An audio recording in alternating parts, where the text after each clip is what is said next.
اس سے مراد یہ ہے کہ اگر کسی کے بارے میں کوئی بات تم نے کہنی ہے تو تمہارے پاس اس کے لیے دلیل موجود ہو.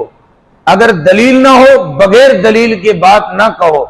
حضرت عائشہ صدیقہ رضی اللہ تعالیٰ عنہ پر جب منافقین نے بہتان باندھا ہے تو قرآن مقدس نے عائشہ کی صفائی میں جو آیات پیش کی ہے 2 رکوع، ان میں یہ بھی ہے شروعات میں کہ مومنین کو چاہیے جب ان تک خبر پہنچی اس کی وہ تحقیق کرتے، اس کے بارے میں پتہ کرتے اور اس کے بعد آگے بڑھاتے.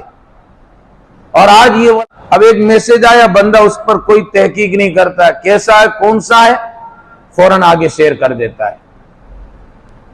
حالانکہ جو انسان آگے بھیج رہا ہے اسے چاہیے پہلے تحقیق کرے کیا بات ہے.